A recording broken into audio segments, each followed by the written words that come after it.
Division of polynomials using long division method. 3x cubed plus 8x squared plus 8x minus 6 divided by x plus 2.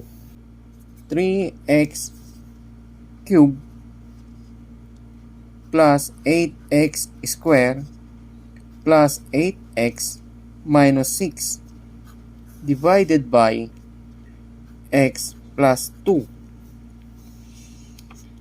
First term, i-divide natin sa first term ng divisor. 3x cubed divided by x.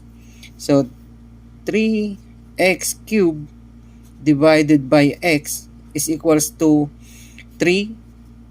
So, we have x 3 minus 1 is equals to 3x squared. So, this is 3x squared. Then, multiply 3x squared times x is 3x cubed. Then, 3x squared times 2 is positive 6x squared equals. So, dito sa subtrahend, magmaminus tayo. Pero pag mag-minus tayo, change the sign of the subtrahend. Positive magiging negative. Positive magiging negative and proceed to addition. So, 3x cubed plus negative 3x cubed, positive and negative is 0. Then, positive and negative, magmaminus tayo and copy the sign of the biggest number. 8 minus 6 is 2. Copy the x square. So, this is positive kasi mas mataas o mas malaki ang value ng positive. And bring down positive 8x. 2x square divided by x. 2x square divided by x is equals to 2. X square divided by x, this is 1. So, magmaminus tayo. Copy the variable. X, 2 minus 1 is 1. So, we have positive 2x. Then, positive 2x times x. So, 2x times x, multiplication naman tayo. So, 2, x times x, pag magmumultiply, i-add yung exponent. So, 1 plus 1 is 2. So, we have 2x squared. Positive 2x times 2 is positive 4x equals, this is positive. So, magsasubtract tayo. Pero mag-subtract tayo, change the sign of the subtrahend. Positive magiging negative. Positive magiging negative and proceed to addition. So, 2x squared minus 2x squared is 0. Then, positive and negative, magsasubtract tayo and copy the sign of the biggest number. 8 minus 4 is 4. Bring down or copy the variable x. So, the sign is positive. Then, bring down negative 6. So, 4x divided by x is equals to cancel out ang x. So, we have 4. Positive 4.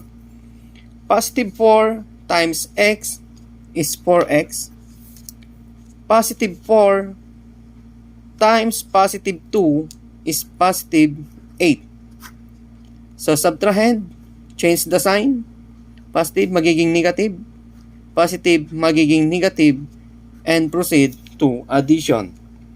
4x plus negative 4x. Positive and negative. So, magsasubtract. So, this is 0. Dalawang negative. Same sign. Copy the sign and proceed to addition. 6 plus 8 is 14. So the quotient is 3x squared plus 2x plus 4, and the remainder is negative 14. Check natin kung tama ba ang ating sagot. 3x squared plus 2x plus 4 times the divisor x plus 2. Multiply. So we have 3x cubed. Then multiply 2 times 2x, positive 2x squared. X times 4 is 4x. Then 2 times 3x squared is positive 6x squared. Positive 2 times positive 2x, so that is positive 4x. Positive 2 times positive 4 is positive 8 equals, bring down 3x cubed, same sign, add 2 plus 6 is positive 8x squared, same sign, 4x plus 4x is positive 8x, bring down positive 8 and negative 14 is equals to 3x cubed plus 8x squared plus 8x, positive and negative, subtract 14 minus 8 is 6, and copy the sign of the biggest number. So kung tama, kung magkapareho. So therefore, this is correct.